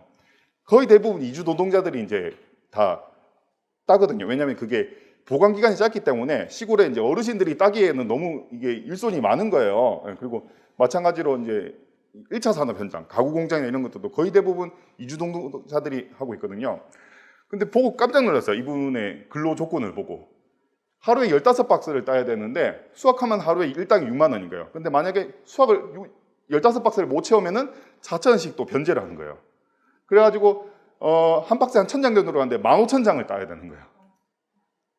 그래서 한 장당 한 3원 정도 치는데 시간당 1,875장을 계속 따야 되는 거죠. 그리고 분당 계산상으로 이러니까 한 32장 정도 분당 계속 깻잎을 따야 되겠죠. 그러고 나서 한 달에 이틀 쉬어요. 이런데 월급이 168만 원인 거야. 이렇게 어려운 자리에서 일을 하고 있는데 제가 드리고 싶은 말씀은 우리 사회 전반에 곳곳에 이주 노동자들이 우리의 삶과 함께 하고 있다는 거죠. 이렇게 이분들의 노력이 없다면은 우리가 이렇게 마음껏 고깃집에서 깻잎을 먹거나 상추를 먹거나 딸기를 먹거나 그러기가 힘들다는 얘기를 좀 하고 싶었어요. 근데 농촌 지역은 굉장히 인권적인 문제가 많아가지고, 하여튼 이제 이주 노동자분들이 이제 우리나라에 오고 싶다고 해서 다 올 수 있는 게 아니거든요. 우리나라랑 인력 송출에 관한 협약을 맺은 16개국에 한해서 이제 우리나라에 들어올 수 있는데, 이런 우리가 흔히들 그냥 고용 허가제라고 하는데, 법률상으로는 외국인 고용에 관한 특례법이에요. 그래서 그 법에 뭐라고 되어 있는가 하면은 그 법의 목적에 도입 관리함으로써 원활한 인력 수급 및 국민 경제의 균형 있는 발전을 도모하기 위해서 목적으로 함. 사업주가 외국인 근로자를 고용하게 고용노동부의 허가를 득해야 하는 것으로 외국인 근로자 고용 권한은 사업주에게 허가하고 있는 제도. 이 법안에 외국인 근로자가 어떻다는 것은 하나도 없어요. 사업주가 우리나라의 산업 경제의 안정적인 발전을 위해서 하고 있기 때문에 그렇기 때문에 관리 측면으로 이제 사람을 보고 있는 거죠. 노동력을 원한 거죠. 그냥 노동력만 원한 거죠. 그래서 올 수 있는 나라가 이렇게 정해져 있는데 뒤에서 또 말씀드렸지만 모든 사업주가 다 채용할 수 있는 건 아니고 상시 근로자 300인 미만과 자본금 80억 이하의 사업주에서만 하고 있어요. 제가 간단하게 넘어가겠습니다. 이주 노동자들이 많이 오면은 우리나라 사람들이 뭐라고 하냐면은 싫어해요. 왜냐하면은 그 실업률이 높아진다고. 예. 하지만 이주 노동자들과 실업률은 전혀 상관이 없거든요. 보완성의 법칙이라고 해서 이주 노동자 채용하기 위해서는 15일 이상 구인 공고를 내야 돼요. 구인 공고를 내 가지고 안 들어왔을 때 이주 노동자를 채용할 수 있거든요. 예. 그래서 이런 법칙이 있고요. 그 이주 노동자들은 매년이 아니고 한국에서 많이 일하고 싶어도 4년 10개월 동안만 일할 수 있어요. 왜 4년 10개월로 해놨냐면 5년 이상 되면은 그 사람들한테 영주권을 주든지 국적을 취득할 수 있는 자격을 줘야 되거든요. 그래서 그것을 막기 위해서 약간의 꼼수를 쓴 거죠. 4년 10개월. 그리고 이주노동자들을 1년에 5만 2천 명, 이제 쿼터를 해서 5만 2천 명 정도만 들어오고, 어쩔 때는 우리나라 경기가 좋다. 그러면 한 5만 6천 명. 이 정도 선에서 이제 노동자들이 입국할 수 있어요. 그리고 워낙 우리 원래는 산업연수생제라고 했었잖아요. 근데 그때는 너무 폭행이나 임금 체불 사건이 너무 많아가지고 이제 국가에서 인정한 사업주에게 이제 노동자들 채용할 수 있는 권리를 준다고 해서 투명성의 원칙이 있고요. 그리고 균등 대우의 원칙. 예전에 그 국민의힘 이런 정치 얘기하면 안 되는데 그 노동자들이 이제 GDP 대비해서 너무 많이 받으니까 최저임금보다 더 적게 줘야 된다고 그 법률을 이제 하자고 얘기한 적이 있었거든요. 근데 그렇게 하면은 저는 되게 코웃음 쳤거든요, 속으로. 그렇게 하면은 우리나라 노동자들은 어떻게 하지? 다들 이주 노동자들 채용하고 진짜 그 우리나라 노동자들을 채용 안 할 텐데 그런 문제들이 있는데 단순히 이제 너무 앞만 보는 거죠. 예, 그런 문제들이 있어가지고 어떤 문제들이 있는가 하면은 그 인권적으로 봤을 때 좀 제가 되게 많은 문제가 있지만 한 6가지 정도 추렸거든요. 일단 사업장 변경을 할 때는 사장이 사인을 해야지 이 사람이 옮겨갈 수 있어요. 만약에 사인을 안 한다 이러면은 이 사람은 우리가 흔히 얘기하는 불법 체류자, 이제 미등록 이주민이 되는 거죠. 그리고 사업장도 내가 일하고 싶을 때 일하고 쉬고 싶을 때 쉬고 내가 회사를 옮기고 싶을 때 옮길 수 있어야 되는데 그게 안 되고 딱 3번만 옮길 수 있어요. 4년 10개월 동안 3번 옮길 수 있는데 사람 마음이 그렇잖아요. 한 2번 정도 옮기면은 이제 더 이상 옮기면 안 되겠다. 불안감이 오죠. 그래서 3번이라는 그런 조건이 있고요. 그래서 사업주들이 이것을 악용해요. 사인을 받기 위해서 너 퇴직금 혹시 안 줄 테니까 그냥 사인만 해? 뭐 이런 식으로. 아니면은 내가 한 500만 원만 내면은 내가 사인해 주겠다. 뭐 이런 식으로 악용하는. 물론 좋은 사장님도 많이 계시고요. 뭐 하여튼 그런 문제들이 있고요. 4년 10개월 동안 있을 수 있는데 한 사업장이 계속 근무하면은 한 번 더 연장을 해줘요.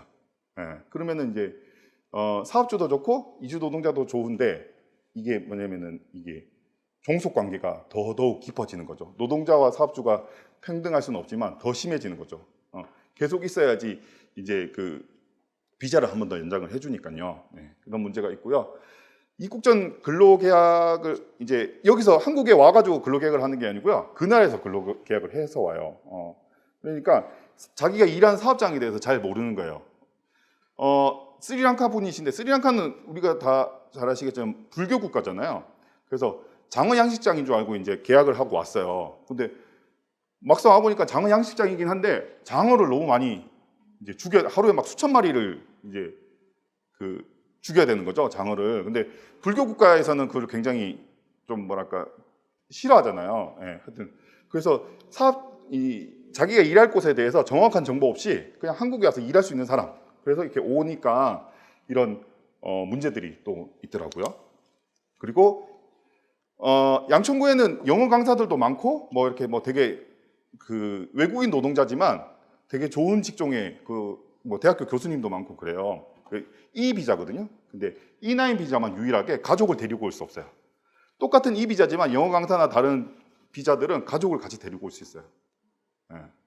그리고 좀 깊은 얘기인데 퇴직금을 우리는 이제 14일 퇴직하고 나서 14일 이내에 퇴직금을 받는데 이분들은 공항에 면세구역 밖에 나가야지 이제 퇴직금을 줘요. 왜냐면 너무 많이 남아 있는다고 면세구역 밖에 나가든지 아니면은 그 귀환해서 15일 이내에 이제 청구를 해야 되는 거예요.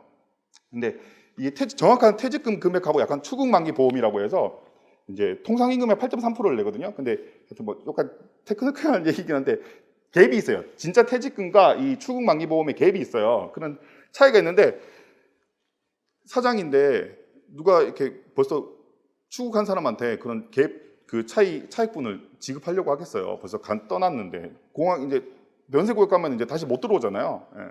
그래서 그런 차익분을 못 받는 게 그냥 부지기수이고요. 얼마 전에 그 캄보디아 이제 노동자분이 비닐하우스에서 돌아가셨잖아요. 그것도 참 너무 부끄러운 얘기죠. 비닐하우스에서 젊은 사람이 뭐 강경한가 뭐 하여튼 그렇게 돌아가셨는데 그런 곳에서 살면서도 기숙사비를 받는 거예요. 기숙사비 규정이 없어요. 이렇게 맥시멈 규정은 있는데 기숙사비 이런 규정이라든지 농축사는 또 그렇거든요. 일의 특성상 해 떠 있으면 일하고 해지면 퇴근하고 그래서 여름에 이런 성수기에는 새벽 5시부터 저녁 7시, 8시까지 일하는 거예요. 물론 중간에 한 2시간 정도 뭐 이렇게 쉬는 시간이 있긴 하지만 하여튼 그런 업종이 너무 많은 인권 침해를 받고 있어요. 왜냐하면 관리가 거의 안 되고 있거든요. 그래서 이런 문제들이 있고요. 제가 또 드리고 싶은 말씀은 우리가 불법 체류자라는 말을 흔히들 많이 써요. 저도 사실 여기 오다 조금 늦어가지고 신호를 이렇게 시쳇말로 신호를 몇 개 밟고 네, 이렇게 왔는데 제가 그렇게 신호를 위반했다고 해서 불법 운전자라고 하지 않잖아요. 사람한테 불법을 붙이는 것은 불법 체류 외국인이라는 단어밖에 없는 것 같아요. 보통 이것도 이제 전 세계적으로 좀 많이 없어지고 있는 단어인데 쓰고 있는 나라가 우리나라랑 트럼프 행정부였었어요. 네. 그래서 오바마도 크게 지금도 크게 바뀐 것 같지는 않지만 하여튼 그만큼 전 세계 언론에서 퇴출되고 있는 단어가 불법 체류자거든요. 그래서 보통의 유엔이나 다른 데서 공고하기를 그 서류가 없는 외국인, 이주민이라는 undocumented migrant라는 용어를 쓰라고 공고를 하고 있는데 우리나라만 유일하게 다른 쓸만한 용어가 없다고. 네. 저기서 자꾸 출입국을 얘기하게 돼가지고 혹시 거기 관계자 오셨을까봐 제가 좀 그런데 그래서 우리는 그래도 이 양천구에 사시는 이런 인권을 하시는 분들은 불법 체류자라는 용어보다는 미등록 이주민이라는 용어를 좀 써주셨으면 좋겠다는 생각이 들어서 꼭 이렇게 불러주셨으면 좋겠다는 생각이 들고 있습니다. 유엔 인종차별위원회에서 제가 아까 말씀드린 고용허가제를 이런 인권적인 문제가 있으니까 좀 바꿔라, 우려를 표명한다. 그래서 2012년 8월에 공고를 했어요. 이게 3년인가 5년마다 이게 공고가 있거든요. 근데 2012년인데 2021년이 돼도 하나도 바뀐 게 없어요. 그대로 지금 계속 우리가 비준 안 하고 버티고 있는 거 계속 비준 안 하고 있고 계속 공고만 받고 있는 상황입니다. 계속 바뀌지가 않고 있어가지고 잘 모르실 것 같아서 준비를 해봤고요. 이런 이제 다문화나 인권 이런 거 얘기할 때 보면은 우리가 자꾸 같은 건 안 보고 다른 것만 보는 것 같아요. 이렇게 사람은 굉장히 다양하고 사는 방식이 되게 다양한데 이주 노동자들 이렇게 보면은 다들 뭐 이렇게 좀 무섭고 막 그럴 것 같지만 사실 그 나라에서 굉장히 교육도 많이 받고 심지어 뭐 이렇게 저희가 만난 사람들 동화 작가도 있고 초등학교 교사 선생님도 있고 되게 그 나라에서 저 지식층의 사람들이 많거든요. 근데 이주 노동자라는 이유로 사람들이 그렇게 좀 색안경을 끼고 보고 있는 게 아닌가 싶은 생각이 있어요. 저도 이제 이 일을 하고 있지만 다양성을 인정하기가 좀 어려울 때가 있어요. 이것은 의도적으로 자꾸 노력을 해야 되는 것 같아요. 내가 이런 사람도 있고 저런 사람도 있고 여기에 대해서 계속적으로 지속적으로 의도적으로 노력하지 않으면 다양성을 인정하기가 좀 힘들지 않을까 그런 방법이 있고요. 우리가 또 무슬림에 대해서 잘 몰라가지고 되게 그런데 환경과 방법의 차이인 것 같아요. 거기는 약간 돼지고기를 안 먹고 이런 게 그 환경적으로 돼지고기가 굉장히 귀하고 특히 힌두교분들은 소 같은 경우는 소를 굉장히 신성시하거든요. 소가 왜 신성시하면 그들의 삶에 같이 녹아있기 때문에 소를 신성시한다고 생각을 하거든요.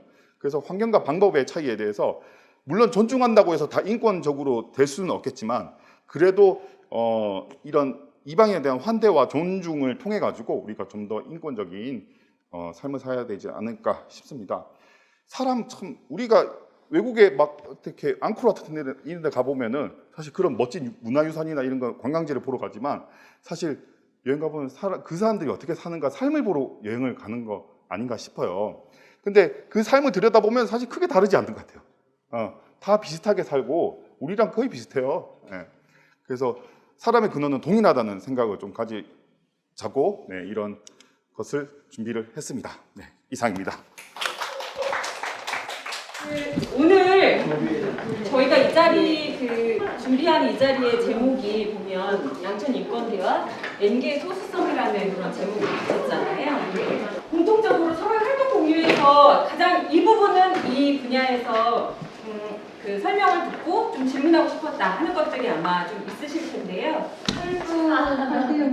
아까 북한 이탈 주민이라고 하셨잖아요. 그 용어가 좀 생소했고 보통 저는 그게 익숙했던 것 같아요. 탈북민. 법적으로는 북한 이탈 주민이라고 하고 있고 줄여서 탈북민이라고 하고 있어요. 그래서 이제 저희 기관 같은 경우에는 이제 북한 이탈 주민이라고 대부분 사용하고 있고, 근데 사실 이게 용어가 정립되어 있지만 이분들이 이걸 내 이름이 이렇게 불리어지고 싶은 가에 대해서는 증명되지 않았어요. 그래서 인권과 노동인권이 연결되어 있다. 그런데 우리 노동인권을 하는 우리들은 활동가들은 과연 인권적인가 이런 고민을 많이 한다. 우린 조직이 과연 인권적인 조직인가를 고민하는 조직이야말로 전 인권적인 조직이라는 생각을 좀 많이 하게 되더라고요. 북한 이탈 주민 분들은 난 그냥 진짜 이제 난 나만 됐어. 난 이렇게 사람이야. 이렇게 얘기할 수도 있고, 아이들은 어머님이 얘기하지 않으면 그냥 정말 나는 북한 이탈 주민 가족이라는 걸 어머님도 밝히고 싶어하지 않으실 수 있고, 그래서 제가 계속 어머님이라고 말씀드린 건 대부분 다 여성분들이 넘어오셔서 남성분들은 거의 없어요. 90%가 여성분이시고 10% 정도가 남성분이라고 얘기할 정도로 여성분들이 많으셔서 한부모 가정이 많거든요. 그래서 이제 이렇게 명칭에 제가 북한 이탈 주민 사업 갖고 왔지만 이분들 이렇게 불리고 싶을까? 난 주민의 인권이에요. 난 양천구 주민으로서의 인권을 얘기하고 싶어 하실 것 같다라는 생각이 좀 들어서 이런 것들에 대해서 같이 우리가 어떻게 생각을 해야 될까를 좀 다시 논의가 해보고 싶어서. 사실은 그 이주민 당사자분이 어떻게 저를 호명하셨냐면 저희를 그러니까 이주민과 선주민 이렇게 그러니까 우리는 항상 이렇게 선주민 뭐 다른 말을 하면서 자꾸 뭐 북한 이탈 주민 뭐 미등록 뭐 이렇게 얘기를 하는데 그 당사자 입장에서는 이게 한국에 있는 사람이 이주민과 선주민으로 하니까 이게 누가 부르느냐에 따라서 이 단어가 어떻게 언어를 바꿀 것인가. 그리고 그 말하는 장을 만들어야 사실은 다양한 인권에 대한 얘기를 할 수 있는데 말하는 장에 누가 나올 것인가를 보면 안전하다고 생각됐을 때 다들 나오거든요. 뛰쳐나와서 얘기하거든요. 근데 과연 우리 마을은 안전한가? 뭐 이런 얘기들을 했던 것 같아요. 그래서 안전한 마을이라고 할 수 있는 건 과연 어떤 것인가? 내가 거침없이 나의 얘기를 할 수 있는 마을은 과연 어떤 마을인가? 이런 얘기들을 했던 것 같거든요. 그래서 그런 분들이 숫자가 작아서 혹은 힘이 약해서 소수자가 아니라 사실은 다양한 목소리를 낼 장이 좀 부족하고 그것들을 우리가 담아내는 어떤 그런 공론장이 부족했기 때문이 아닌가 하는 생각들을 좀 잠깐 해보게 되고요. 이 자리가 사실 그런 것들이 약간 좀 시발점이 됐으면 하는 그런 바람을 좀 갖고 있습니다. 내가 갖고 있는 소수자성은 무엇이고 내 안에 있는 나는 소수자라고 생각했었는데 사실 알고 보니까 그분이 대표인 거죠. 실제로 있어서는 소수자가 아니었는데 난 소수자야 얘기했는데 사실은 우리 센터의 대표는 장애인 당사자여야만 하거든요. 저희 자립생활 센터 같은 경우는 그러면 대표가 장애인 이거 너무 권력을 갖고 있는 분이시잖아요. 그랬을 때 이 부분에 대해서 그분은 그걸 인지하지 않고 계시는 경우도 있으니까 그랬을 때 소수로 생각하는 우리 직원들에 대해서 어떻게 생각하고 계시는지 이런 이야기를 나눴던 것들이 생각이 좀 났으니까 각자가 갖고 있는 소수자성을 한번 찾아보고 마무리로서 함께 해볼 수 있는 노력들 어떤 것들을 좀 해봤으면 좋겠다. 이 자리가 어떻게 이어졌으면 좋겠다. 또는 우리 기관은 이러한 것들을 지역에서 이렇게 좀 이어갔으면 좋겠다 하는 지금 6개의 사실은 인권의 옹호자가 되고 인권에 대해서 기꺼이 고민하겠다고 이 사람들이 모였다고 저는 생각을 하거든요. 그래서 이게 시작인 것 같아요. 이제 그 다음에 뭐 연결을 하든 뭘 하든 그리고 사실은 스스로의 인권 역량에 대해서도 고민하는 사람이잖아요. 이게 인권 활동을 하고 있기 때문에 나는 훈련되어야 되고 내 아이의 인권 감수성은 늘 돌아봐야 되고 내가 더 많은 안경을 낄 수 있게 노력해야겠다라고 좀 약간 아까 말씀하신 거에 다 고개 끄덕이신 거에 약간 동의했다고 저는 약간 생각이 들어가지고 예, 앞으로 좀 남은 기간 동안 그러니까 약간 정기 모임까지는 아니더라도 이렇게 모임을 계속하면서 내가 고민했던 점들 저 선생님 지금 나랑 그러니까 발언하는 용어나 말씀하시는 칭하는 건 다르지만 결국은 통하고 있는 무언가가 있다라는 생각을 되게 많이 하게 돼서 또 모이면 또 다른 이야기들이 더 풍성하게 내가 지원하고 있는 당사자분들을 더 많이 잘 지원할 수 있는 계기가 되지 않을까라는 생각이 좀 들었어요. 그냥 있는 그대로 눈앞에 보이는 그대로 그냥 알고 지나면 될 것 같아요. 어디서 왔는지 뭐 이런 거 중요하지 않고 있는 그대로. 그리고 또 동시에 저희 인권도시기반 조선사업이 7개 구잖아요. 저희 강서구도 해야 되거든요. 제가 그렇게 해서 찾아왔고요. 가령 이제 구청장의 책무로 그런 이제 홈리스 어떤 위기에 놓여 있는 이런 특히 여성들이 더 그럴 부분이 있을 텐데 이럴 때 좀 일시적인 그런 지원의 이런 임무를 구청장의 책무로 부여하는 이런 것과 관련된 조례를 해서 일정하게 그런 주택을 좀 확보하게 하는 미리 확보하게 하는 뭐 이런 거를 예를 들어 양천구에서 좀 노력을 하셔가지고 일찍 한번 만들어 본다든지 당사자가 빠진 인권된 것 같다는 생각이 들었어요. 네, 우리가 인권대를 하는데 사실 그걸 지원하는 사람들이 모여있을 때는 저희 청소년 노동인권 하는데 청소년이 없거든요. 비청소년들이 청소년 노동인권을 얘기하고 그래서 당사자들과 함께 할 수 있는 게 뭐가 있을까 이런 좀 생각을 하면서 인권 축제를 해보는 거죠. 양천에서. 그래서 우리 같이 지원자들도 있고 당사자들도 오셔서 지금 우리 양천에서는 이런 인권의 이슈들로 이렇게 사람들이 모여있구나. 그런 거를 좀 한번 해보면 전 속으로 계속 들으면서 아싸 듣고 있었어요. 너무 좋아가지고 이 하시는 말씀들도 그렇고 역시 내가 배울 게 너무 많고 이런 얘기들을 해주시니까 너무 좋고 같이 막 공감 이게 저는 이렇게 낯을 되게 많이 가리는 스타일인데 진짜 그래서 이분들하고 좀 더 이렇게 말랑말랑하게 좀 대화를 한번 해보고 싶다. 좀 약간 짧은 감이 있기도 하고 또 그래서 혼자만의 고민이 아니었구나 이런 생각이 좀 지지를 받는 시간이 됐던 것 같아요. 누군가가 같이 고민하고 있고 이렇게 하고 있는 것들이 어떻게 보면 사실 인권이라는 얘기를 던지는 수가 되게 무거워가지고 사람들이 더 얘기하고 싶어하지 않고 왜 이렇게 무거운 거 얘기해 그냥 잘 먹고 잘 살면 되지 뭘 자꾸 인권을 갖고 와 이렇게 하는데 이제 이런 거를 가지고 누군가가 고민하고 있는 것들에 내가 생각하는 것들을 다른 사람도 생각하고 있구나 이런 것을 좀 지지받는 시간이었습니다. 전에 이제 지금 시장 말고 전에 시장에 있을 때 서울시에서는 서울시 그 인권 조례를 해가지고 그때는 이제 지금 이제 법적으로 이제 노승이로 돼 있으니까 그렇게 해가지고 이제 홈리스에 대한 그 인권 조례안을 서울시 차원을 만들어서 다 배포해가지고 거기에 진짜 가장 좋은 말들이 지금 다 있거든요. 근데 진짜 그 말대로 과연 우리는 실행하고 있을까? 그런 것을 이제 매일매일 검토해보고 이렇게 하면서 사실은 그 소수자가 오히려 다수자들한테 이렇게 뭐 이렇게 행하고 있지는 않나 그런 것을 검토해보고 양천구가 23개 자치구 중에서 문화예술 지수가 꼴찌예요. 꼴찌예요, 꼴찌. 완전 꼴찌고. 근데 또 여기 주거 지역이니까 분명 예술인도 엄청 많이 살 것 같거든요. 막 이런 이야기들을 한번 같이 좀 이런 분야에서 시각으로 장애 예술인, 이주 예술인, 뭐 이런 시각으로 분명 예술 특히 그리고 예술은 이제 아예 노동이나 어떠한 돈벌이가 되지 않으니까 분명히 다른 직업을 택하거나 아니면 또 다 아예 그냥 이 사회적 조건 밖으로 그냥 나가버리는 어쩔 수 없이 나갈 수밖에 없었던 사람들도 존재할 것 같고 또 북한 이탈 이주민 저도 약간 이게 좀 익숙하지 않네. 네, 이런 제가 알기로도 이분들 중에서도 예술인분들도 있거든요. 그러니까 이런 타이틀을 가지고 있으면서 또 예술인이라는 타이틀을 또 가지고 있으면 더 사각지대에 존재할 수밖에 없는 이런 분들 한번 같이 양천구에서 얘기해보면 좋겠다 이런 생각이 약간 들었어요. 제가 20대 때는 부모성 함께 쓰기를 했었고요. 그리고 20대 중반에는 부모성을 버리고 이름만 썼었어요. 그러다가 30대에는 제 이름이 사라지고 누가 엄마라고 불렸었거든요. 그러다가 40대에는 다시 저희 아버지 성을 쓰는 이름으로 불리다가 한 40대 초반에는 이름이 사라지고 별칭으로 활동명으로 불렸었어요. 그래서 그게 다 저의 이름이었거든요. 그러니까 우리는 어떤 소수성을 갖는다라는 건 단일하지 않다라는 생각을 갖고 있고요. 계속 교차되는 지점에 있어서 우리가 좀 날카롭게 각을 세우고 어떻게 예민하게 바라볼 것인가에 따라서 굉장히 다양한 얘기를 우리가 할 수 있겠다.